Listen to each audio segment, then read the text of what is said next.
안녕하십니까? 30년간 수많은 어르신들의 건강을 돌봐온 의사 박진우입니다. 오늘 저는 의사로서 그리고 아들로서 아주 무거운 고백을 하려고 합니다. 바로 제 의학적 신념이 아버지를 죽음의 문턱까지 몰고 갔던 끔찍한 이야기입니다. 혹시 어르신, 본인의 피맛을 기억하십니까? 치과에서 치료받을 때 느껴지는 그 짭짤한 맛, 그것이 바로 우리 몸의 생명수 0.9% 농도의 소금물입니다. 우리 몸은 바다에서 왔기 때문이죠. 그런데 여기 아주 기이한 모순이 있습니다. 바닷물 속 물고기는 100년을 살지만 그 물고기를 잡아 굵은 소금을 뿌리면 수분이 빠져나가며 죽어버립니다. 이게 대체 무슨 의미일까요? 지난 수십 년간 저를 포함한 수많은 의사들은 외쳐왔습니다. 짜게 드시면 안 됩니다. 저염식이 건강의 지름길입니다. 이 믿음은 너무나도 확고해서 저는 제 아버지께 10년간 철저한 저염식을 강요했습니다. 국은 건더기만, 김치는 물에 씻어서, 하루 물은 2리터, 몸에 좋다는 커피도 하루 한두 잔씩 꼭 챙겨 드셨죠. TV 건강 프로그램이 시키는 그대로였습니다. 그 결과가 어땠을까요? 작년 가을 아버지는 거실에서 쓰러지셨습니다. 응급실에서 내려진 진단명은 전하트륨 혈증, 쉽게 말해 몸의 생명 유지에 필수적인 소금이 고갈된 상태였습니다. 그 순간 제 머릿속이 하얘졌습니다. 아버지를 병들게 한 것은 다름 아닌 의사인 아들, 바로 저 자신이었습니다. 저는 죄책감 속에서 아버지의 팔에 링거 바늘을 꽂았습니다. 그런데 그때 제 눈에 들어온 링거에게 성분표, 생리식 염수, 바로 소금물이었습니다. 저는 엄청난 충격에 휩싸였습니다. 내가 지금 무슨 짓을 하고 있는 거지? 입으로는 소금을 먹지 말라 해놓고 혈관으로는 소금을 억지로 밀어넣고 있구나. 이 모순, 이 거대한 기만. 여기서부터 제 모든 의학적 신념이 송두리째 흔들리기 시작했습니다. 어르신, 잠시만요. 혹시 지금 이런 고통을 겪고 계십니까? 밤마다 소변 때문에 두세 번씩 잠에서 깨십니까? 자다가 다리에 쥐가 나서 비명을 지르며 깨어난 적이 있으십니까?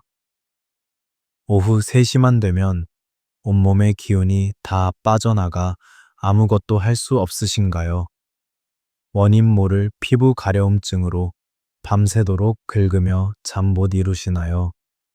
만약 단 하나라도 해당된다면 오늘 제 이야기가 어르신의 남은 인생을 통째로 바꿀 것이라 확신합니다. 이것은 병원에서 절대 알려주지 않는, 하지만 우리 할머니 세대는 본능적으로 알고 있었던 생명의 지혜입니다. 돈 한 푼 들지 않습니다. 그 전에 화면 아래의 구독과 좋아요 버튼 한 번씩만 꼭 눌러주십시오. 어르신들의 응원 하나하나가 제가 더 많은 분들께 건강 비법을 전해드릴 수 있는 유일한 힘이 됩니다. 자, 이제 시작하겠습니다. 아버지께서 쓰러지신 후 저는 모든 것을 원점에서 다시 파헤치기 시작했습니다. 현대의학이 독이라고 규정한 소금을 왜 응급 상황에서는 약으로 사용하는가? 이 질문에 대한 답을 찾기 위해 수많은 논문과 자료를 뒤지던 중 저는 일본의 한 장수마을 오키나와에서 놀라운 사실을 발견했습니다. 그리고 그곳의 지혜는 놀랍게도 제가 어릴 적 할머니께 들었던 이야기와 정확히 일치했습니다. 오늘 저는 어르신들께 그 3가지 비밀을 모두 알려드릴 겁니다. 특히 마지막 3번째 비법은 지난 3년간 야간뇨로 고통받던 82세 김영자 할머니를 단 일주일 만에 8시간 통잠 자게 만든 기적의 방법이니 절대로 놓치지 마십시오. 첫 번째 비밀부터 말씀드리겠습니다. 바로 아침을 여는 생명의 물, 기적의 소금물 한 잔입니다. 제가 경로당으로 의료 봉사를 나갔을 때 102세의 박순자 할머니를 만났습니다. 정정한 모습에 놀라 제가 여쭈었습니다. 할머니, 장수 비결이 대체 뭐예요? 할머니의 대답은 간단했습니다. 나는 평생 된장국 국물 한 방울 안 남기고 다 마셨어. 그리고 아침에 눈 뜨면 제일 먼저 따뜻한 물에 소금 한 꼬집 타서 마시는 게 하루의 시작이야. 그때 할머니 옆에 앉아 계시던 78세의 다른 할머니는 고개를 저으셨습니다. 건강을 위해 국물은 절대 안 드시고 과일과 채소 위주로 식사하며 물을 2리터씩 마시는데도 매일같이 병원을 다니신다고 했습니다. 여기 무서운 함정이 있습니다. 우리가 주식으로 먹는 흰쌀 밥에는 소금이 거의 없습니다. 과일과 채소의 풍부한 칼륨은 우리 몸의 나트륨을 밖으로 쫓아냅니다. 커피의 이뇨작용은 소금과 수분을 함께 배출시키죠. 거기에 소금기 없는 맹물 2리터를 들이붓는 것은 불타는 집에 기름이 아닌 물을 부어야 하는데 정작 불을 끌 소방관, 소금까지 쫓아내는 것과 같습니다. 몸속 전해질 균형이 완전히 무너지는 겁니다. 나이가 들수록 콩팥, 신장, 기능은 자연스레 떨어집니다. 나트륨을 재흡수하고 조절하는 능력이 젊은 사람 같지 않다는 뜻입니다. 이런 상태에서 소금을 극단적으로 줄이면 우리 몸의 정이 시스템이 고장나기 시작합니다. 신경 신호가 제대로 전달되지 않아 손발이 저리고 근육이 멋대로 수축해 쥐가 나며 뇌 기능이 저하되어 머리가 멍해집니다. 아버지가 겪으셨던 증상과 정확히 일치했습니다. 수백 년 전 허준 선생님은 동의보감에 이렇게 적었습니다. 소금은 신장의 기운을 돕는다. 조상들은 소금이 단순한 조미료가 아니라 몸의 근본 에너지를 지키는 약이라는 것을 알고 있었습니다. 그렇다면 어떻게 마셔야 할까요? 어떤 소금을 얼마나 언제 마셔야 우리 몸에 약이 될까요? 잠시 후에 황금 비율을 정확히 알려드릴 테니 채널 고정해 주십시오. 이제 두 번째 비밀입니다. 이것은 단순히 국물을 먹는 것 이상의 의미를 가집니다. 바로 생명력을 채우는 국물과 우리 조상들의 지혜입니다. 일본 장수마을 연구에서 제가 또 한 번 놀랐던 사실은 90세가 넘은 할머니들이 매일같이 소고기나 계란을 꼭 챙겨 드셨다는 점입니다. 젊었을 때부터 꾸준히 몸의 근간이 되는 철분과 단백질을 채워온 것이죠. 나이가 들수록 기운이 없고 근육이 빠지는 가장 큰 이유는 바로 이것들의 결핍입니다. 하지만 더 중요한 것이 있습니다. 바로 발효된 국물의 힘입니다. 특히 물김치 국물과 동치미, 국물은 단순한 국물이 아니라 우리 조상들이 수천 년간 마셔온 천연 이온 음료이자 해독제였습니다. 혹시 옛날에 연탄가스에 중독되면 뭘 마셨는지 기억나십니까? 바로 동치미 국물 한 사발이었습니다. 그 안에는 천연 나트륨과 수많은 유산균, 그리고 각종 미네랄이 완벽한 비율로 녹아 있어 몸의 독소를 풀어주고 전해질 균형을 즉시 바로 잡아 주었습니다. 허준 선생님께서 동치미는 속을 시원하게 하고 독을 푼다고 기록하신 이유입니다. 이 동치미 국물로 제2의 인생을 찾은 분이 계십니다. 앞서 잠깐 말씀드렸던 82세 김영자 할머니 이야기입니다. 3년 전 할머니는 따님의 부축을 받고서야 겨우 진료실 문을 들어서셨습니다. 선생님, 저 좀 살려주세요. 3년째 새벽마다 화장실을 대여섯 번씩 가느라 잠을 한숨도 못 자요. 정말 죽고 싶은 심정입니다. 검사 결과 할머니 역시 나트륨 수치가 바닥이었습니다. 건강 TV만 믿고 국물은 입에도 대지 않고 과일과 물만 드신 지 3년째라고 하셨습니다. 저는 할머니께 두 가지를 제안했습니다. 할머니, 첫째는 아침에 소금물 한 잔 드시는 거고요. 둘째는 지금부터 된장국이든 김치찌개든 국물까지 싹 다 드세요. 특히 물김치나 동치미 국물. 짜다고 버리지 마시고 약이라 생각하고 하루 한두 번 꼭 드셔보세요. 할머니는 황당한 표정을 지으셨습니다. 의사가 국물을 먹으라니 요즘 의사들하고는 영딴판이네. 정확히 3일 뒤 할머니께 전화가 걸려왔습니다. 떨리는 목소리였습니다. 선생님, 어젯밤에 화장실 딱 한 번 갔어요. 3년 만에 처음이에요. 그리고 동치미 국물을 마셨더니 평생 더부룩하던 속이 너무 편안합니다. 일주일 후 할머니는 혼자서 아주 꼿꼿하게 걸어서 진료실에 들어오셨습니다. 선생님, 기적이 일어났어요. 어젯밤엔 단 한 번도 안 깨고 아침까지 푹 잤어요. 그런데 더 신기한 건 10년 넘게 달고 살던 변비가 사라졌어요. 평생 변비약을 먹었는데 이 김치 국물이 이렇게 좋은 줄은 꿈에도 몰랐습니다. 변화는 여기서 그치지 않았습니다. 2주 후에는 밤마다 할머니를 괴롭히던 피부 가려움증이 사라졌고 한 달 후에는 얼굴이 몰라보게 달라지셨습니다. 딸이 그러네요. 엄마, 10년은 젊어졌다고. 주름도 옅어지고 피부에서 빛이 난대요. 동네 사람들이 비싼 화장품 써냐고 자꾸 물어봐요. 무릎 아픈 것도 없어져서 이제 시장도 혼자 다닙니다. 그리고 6개월이 지난 지금 김영자 할머니는 완전히 다른 삶을 살고 계십니다. 선생님, 제가 요즘 새벽 5시에 일어나서 산책을 다녀요. 3년 전엔 화장실 들락거리느라 뜬 눈으로 밤을 샜는데 지금은 푹 자고 일찍 일어나니 하루가 얼마나 긴지 몰라요. 얼마 전엔 손주 녀석이 할머니 얼굴이 예뻐졌다며 뽀뽀를 해주는데 눈물이 다 나더라고요. 왜 이런 마법 같은 변화가 일어나는 걸까요? 소금은 우리 몸의 발전소이자 통신망입니다. 소금이 있어야 신경 신호가 전달되고 근육이 움직이며 심장이 뛸 수 있습니다. 특히 발효된 소금물, 즉 김치 국물이나 된장국은 유산균 덕분에 흡수가 훨씬 잘 되고 장 건강까지 챙겨주니 면역력이 올라가는 것은 당연한 이치입니다. 바다가 썩지 않는 이유가 소금 때문이듯 우리 몸도 적절한 염분이 있어야 염증과 싸울 수 있는 힘이 생깁니다. 자, 이제 어르신들께서 가장 기다리셨을 시간입니다.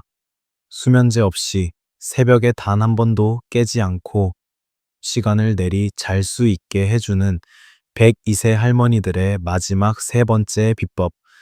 이것은 타이밍과 방법이 정말 중요합니다. 잘못하면 오히려 독이 될 수 있으니 지금부터 제가 드리는 말씀을 글자 하나 놓치지 말고 집중해 주십시오. 102세 할머니들의 세 번째 비법. 야간요를 끝내고 8시간 통잠을 자게 하는 기적의 방법은 바로 잠들기 2시간 전 따뜻한 구운 바나나입니다. 너무 간단해서 놀라셨죠? 하지만 여기에는 아주 중요한 과학적 원리가 숨어 있습니다. 가장 쉬운 방법부터 알려드리겠습니다. 기름을 두르지 않은 프라이팬에 바나나를 껍질째 올립니다. 가장 약한 불에서 3분에서 5분간 앞뒤로 뒤집어가며 천천히 굽습니다. 껍질이 새까맣게 변하고 바나나가 말랑말랑해지면 다 익은 것입니다. 껍질을 벗겨 따뜻할 때 드시면 됩니다. 계피가루를 살짝 뿌리거나 호두 새알과 함께 드시면 효과가 배가 됩니다. 왜 그냥 먹지 않고 번거롭게 구워야 할까요? 두 가지 결정적인 이유가 있습니다. 첫째, 차가운 바나나는 밤사이 기능이 떨어진 우리 위장에 부담을 줍니다. 소화가 잘 안 될 수 있다는 뜻입니다. 둘째, 그리고 가장 중요한 이유, 바나나를 익히면 그 안에 풍부한 마그네슘 성분이 활성화되어 몸에 즉시 흡수될 수 있는 형태로 변합니다. 마그네슘은 천연 근육 이완제입니다. 이 마그네슘이 밤사이 과민해진 방광 근육에 긴장을 부드럽게 풀어주어 소변이 조금만 차도 뇌에 화장실 가라는 신호를 보내는 것을 막아줍니다. 이것이 바로 야간뇨의 근본 원인을 해결하는 열쇠입니다. 김영자 할머니도 처음엔 바나나를 구워 먹는다고 그게 뭐가 다르다고 그래? 라며 반신반의하셨습니다. 일주일 후 할머니는 흥분된 목소리로 말씀하셨죠. 선생님, 정말 3년 만에 새벽에 한 번도 안 깼어요. 프라이팬에 굽기만 하면 되는 이 간단한 걸 왜 아무도 안 알려줬을까요? 다른 어르신들도 마찬가지였습니다. 수면제보다 이게 낫네. 에어프라이어에 돌리니 손도 안 가고 편해서 매일 저녁 먹고 있소. 하지만 여기서 절대 잊지 말아야 할 것이 있습니다. 이 구운 바나나 비법은 반드시 아침 소금물과 함께 해야 한다는 사실입니다. 낮에는 소금물로 몸의 전해질 균형을 꽉 잡아주고 밤에는 따뜻한 바나나로 근육과 신경을 이완시키는 것. 이 완벽한 조합이 우리 몸의 생체 시계를 정상으로 되돌리는 가장 강력한 방법입니다. 자, 그럼 이제 약속드렸던 아침 소금물 황금 비율을 정확하게 알려드리겠습니다. 준비물, 아침에 일어나자마자 따뜻한 물, 깻리를과 천일염을 준비합니다. 반드시 정제염이 아닌 바다의 미네랄이 살아있는 천일염이어야 합니다. 정제염은 그냥 짠맛만 내는 화학물질일 뿐 우리 몸에 필요한 미네랄이 없습니다. 농도, 티스푼으로 한 스푼, 약 5cl 준비하되 가득 채우지 않고 살짝 모자란 듯한 양을 넣습니다. 처음 시작하시는 분은 반 스푼, 1.5g부터 시작해서 몸의 반응을 살펴보는 것이 좋습니다. 온도. 물의 온도는 우리 청아 비슷한 미지근한 온도가 가장 흡수가 잘 됩니다. 너무 뜨겁게 드시지 마십시오. 마시는 법. 소금을 넣고 30초간 완전히 녹인 후 한 번에 다 마시는 것이 절대 아닙니다. 한 컵 약을 정도만 따라서 5분에 걸쳐 차를 마시듯 천천히 음미하며 드십시오. 나머지는 오전에 활동하면서 중간중간 나눠 드시면 됩니다. 벌컥벌컥 마시면 몸에 흡수되지 않고 바로 소변으로 배출됩니다. 이것이 바로 밤새 고갈된 수분과 전해질을 보충하고 하루의 신진대사를 깨우는 최고의 아침 황금 루틴입니다. 하지만 여기서 정말 중요한 주의사항이 있습니다. 이 방법이 모든 분께 적용되는 것은 아닙니다. 만약 어르신의 혈압이 평소 160 이상으로 매우 높거나 신부전, 심한 부종 등 신장 기능에 문제가 있는 분, 혹은 현재 신장 투석 중이시라면 절대 임의로 드시면 안 됩니다. 이런 분들은 몸의 염분 조절 기능 자체가 고장 났을 수 있으므로 반드시 담당 의사와 먼저 상의하셔야 합니다. 하지만 혈압이 30 내외로 정상 범위에 있고 신장 기능에 특별한 이상이 없는 대부분의 건강한 어르신들께서는 안심하고 시작하셔도 좋습니다. 우리 몸은 스스로 조절하는 능력이 있기 때문입니다. 지난 3년간 500명이 넘는 제 환자분들 중 5%는 아무 문제 없이 놀라운 건강 효과를 경험하셨습니다. 대부분의 어르신들은 소금이 과한 것이 문제가 아니라 부족한 것이 문제이기 때문입니다. 이제 마지막으로 정리해 드리겠습니다. 아버지가 완전히 건강을 되찾으신 지 1년이 지났습니다. 이제 아버지는 매일 새벽 5시에 일어나 텃밭을 가꾸시고 어제는 손자와 함께 자전거를 타셨습니다. 아버지는 제게 말씀하셨습니다. 아들아, 이 간단한 방법을 몰라서 평생 약을 달고 사는 내 친구들이 너무 안타깝다. 더 많은 사람들에게 꼭 알려주어라. 그래서 이 영상을 만들었습니다. 건강의 답은 복잡한 곳에 있지 않았습니다.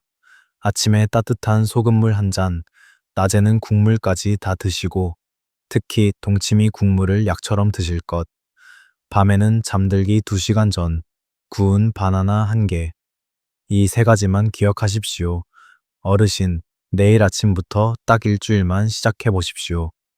변화가 없다면 그만두셔도 좋습니다. 하지만 저는 확신합니다.